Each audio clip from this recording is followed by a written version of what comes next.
आज का टॉपिक है क्लॉसियस प्रमेय।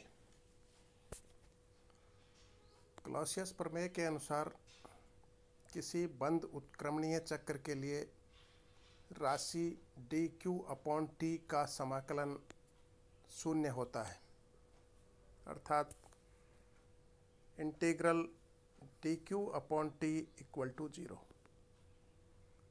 यह इंटीग्रल बंद उत्क्रमणीय चक्र के लिए है, इसलिए इंटीग्रल के अंदर हम एक सर्किल का साइन बनाते हैं, जो यहाँ पर ये ठीक से नहीं बना है। इंटीग्रल के अंदर ठीक सेंटर पे एक छोटा सर्किल बनाएं, जो व्यक्त करेगा कि बंद चक्र के लिए ये इंटीग्रल है। तो क्लॉसियस की प्रमेय के अनुसार बंद उत्क्रमणीय चक्र के लिए इंटीग्रल dq/t = 0, यही क्लॉसियस की प्रमेय है। यहाँ dq परमताप T पर निकाय द्वारा अवशोषित ऊष्मा है। dq is the heat absorbed by the system at absolute temperature T। So Clausius प्रमेय हुई इंटीग्रल dq/t = 0। इंटीग्रल के अंदर एक छोटा सर्किल बनाएंगे। इंटीग्रल होगा बंद उत्क्रमणीय चक्र के लिए। Integral is for closed reversible cycle. अब इसको सिद्ध करने के लिए पहले हम ये एक कार्नो चक्र लेते हैं।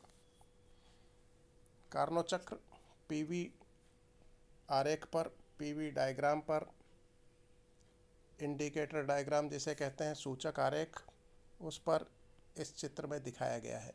यह सूचक आरेख है कार्नो चक्र के लिए। कार्नो चक्र में ये 4 प्रक्रम हैं: AB, दूसरा BC, तीसरा CD और चौथा DA। AB जो पहला प्रक्रम है, यह समतापी प्रसार है, आइसोथर्मल एक्सपेंशन। ये T1 डिग्री केल्विन ताप पर है, जो कि ऊष्मा स्रोत का ताप है।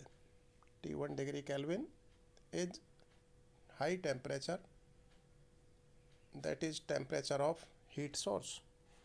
और इस प्रक्रम में कार्यकारी पदार्थ, वर्किंग सबस्टेंस, जो कि आदर्श गैस है, वो ऊष्मा स्रोत से Q1 ऊष्मा ग्रहण करती है। दूसरा प्रक्रम BC, ये रुद्धोष्म प्रसार है, एडियाबैटिक एक्सपेंशन है। इसमें कोई ऊष्मा न ली जाती है न दी जाती है। और अब ताप T1 से कम होकर T2 हो जाता है। T2 सिंक का ताप है। तीसरा प्रक्रम CD है, जो समतापी संपीड़न है। इसमें आयतन कम हो रहा है। तो ये तीसरा प्रक्रम CD, समतापी संपीड़न, आइसोथर्मल कंप्रेशन, ये T2 डिग्री केल्विन ताप पर है, सिंक के ताप पर। और इस प्रक्रम में कार्यकारी पदार्थ, वर्किंग सबस्टेंस, जो आदर्श गैस है, वो सिंक को Q2 ऊष्मा देता है। और चौथा और अंतिम प्रक्रम DA है, जो रुद्धोष्म संपीड़न है, एडियाबैटिक कंप्रेशन है। इसमें कोई ऊष्मा न ली जाती है न दी जाती है।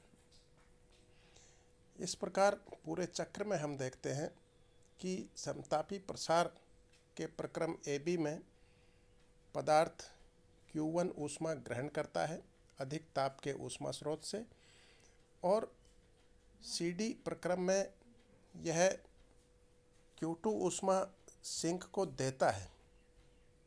T2 डिग्री केल्विन कम ताप के सिंक को Q2 ऊष्मा देता है। तो पदार्थ कुल मिलाकर Q1 ऊष्मा ग्रहण करता है अधिक ताप के स्रोत से, और Q2 ऊष्मा देता है कम ताप के सिंक को।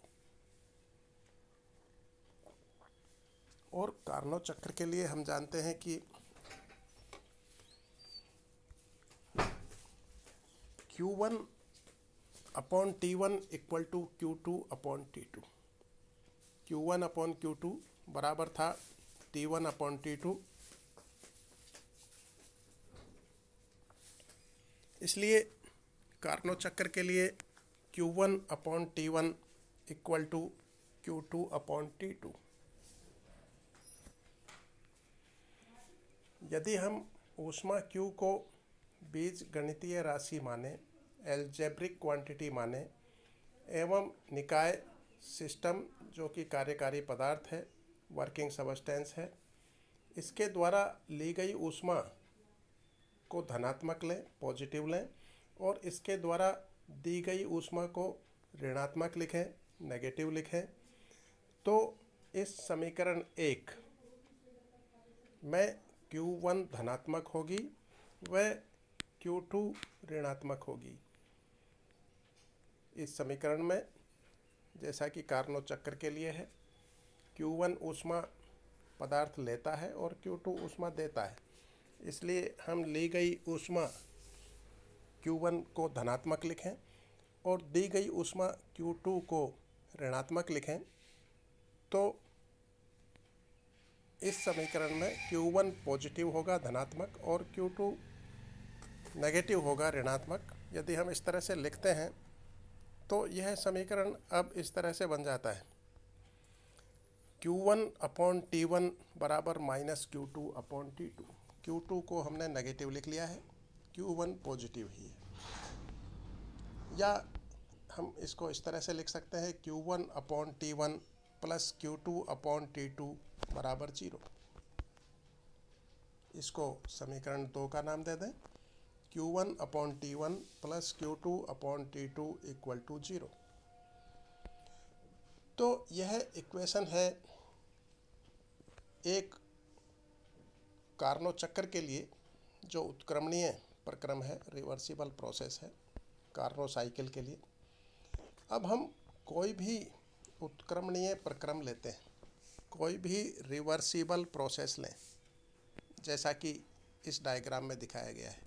ये कार्नोट चक्र नहीं है पर एक उत्क्रमणीय प्रक्रम है कोई भी। अब हम इसके अंदर बहुत सारे कार्नोट चक्र बना लें, जैसा कि इस डायग्राम में बनाया है। ऊपर एक कार्नोट चक्र, फिर उसके नीचे दूसरा, फिर तीसरा, चौथा, पांचवा, बहुत सारे और बहुत पास पास।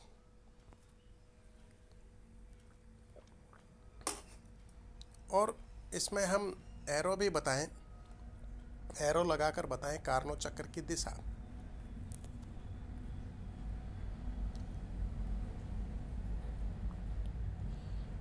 हम प्रत्येक बंद उत्क्रमणीय चक्र को, जो कि चित्र ए में दिखाया गया है, उचित समतापी व रुद्धोष्म वक्रों को जोड़कर बहुत सारे कार्नोट चक्रों के एक समूह द्वारा व्यक्त कर सकते हैं, जैसा कि चित्र बी में दिखाया है। बहुत सारे कार्नोट चक्रों का जो समूह है यह दिए गए वक्र को व्यक्त करेगा, क्योंकि अंदर यदि हम देखें तो दो एरो हैं, जो दो तीर हैं जो विपरीत दिशाओं में हैं, अतः ये एक दूसरे को कैंसिल कर देंगे और केवल बाहर का प्रक्रम शेष रहेगा, जो लगभग इस चक्र के बराबर होगा।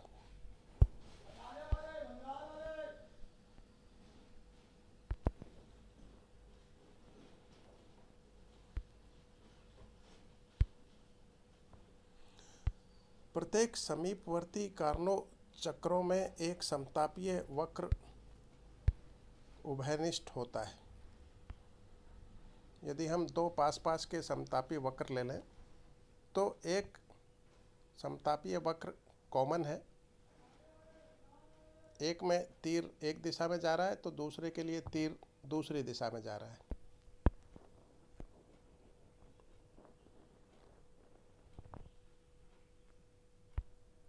प्रत्येक समीपवर्ती कार्नोट चक्र में एक समतापीय वक्र उभयनिष्ठ है, कॉमन है।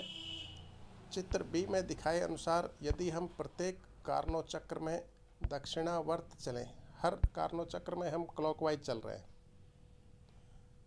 तो प्रत्येक उभयनिष्ठ समतापी वक्र को एक दिशा में एवं विपरीत दिशा में तय करना पड़ेगा एवं इस प्रकार उभयनिष्ठ समतापी प्रक्रम निष्फल हो जाएंगे, कैंसिल हो जाएंगे।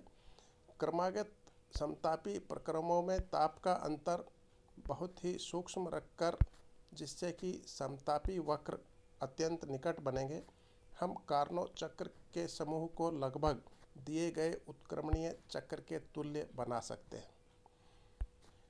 और अब जिस तरह से समीकरण 2 में हमने लिखा था Q1/T1 प्लस Q2/T2, ये एक कार्नो चक्र के लिए था। यदि हम ये बहुत सारे कार्नो चक्र लें जो बहुत पास पास बने हैं और जो लगभग इस उत्क्रमणीय चक्र के तुल्य हैं, तो इन सभी कार्नो चक्र के लिए या इस चित्र ए में दिखाए गए उत्क्रमणीय प्रक्रम के लिए हम लिख सकते हैं कि समेशन Q/T = 0। जिस तरह से ये समीकरण था, समीकरण 2 Q1/T1 प्लस Q2/T2 = 0। इसी तरह से हम इन बहुत सारे कार्नो चक्र जो पास पास बने हैं, इन सभी के लिए लिख सकते हैं समेशन Q/T = 0। और ये बहुत सारे पास पास बने कार्नो चक्र ये दिए गए उत्क्रमणीय प्रक्रम जो चित्र ए में दिखाया है इसके तुल्य है। अतः इस उत्क्रमणीय प्रक्रम के लिए समेशन Q/T = 0।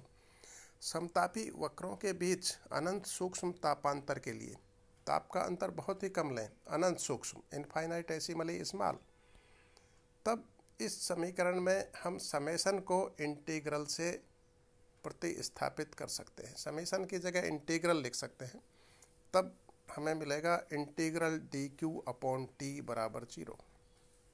Q की जगह dQ, समेशन की जगह इंटीग्रल। तो अब हमारे पास यह इक्वेशन आ गया है, इंटीग्रल dQ/T = 0, और ये इंटीग्रल है बंद पथ के लिए, क्लोज कर्व के लिए, बंद उत्क्रमणीय चक्र के लिए। तो किसी भी बंद उत्क्रमणीय चक्र के लिए इंटीग्रल dQ/T = 0 है, और यही क्लॉसियस की प्रमेय है। तो बंद उत्क्रमणीय चक्र के लिए राशि dQ/T का समाकलन 0 होता है, यही क्लॉसियस प्रमेय है।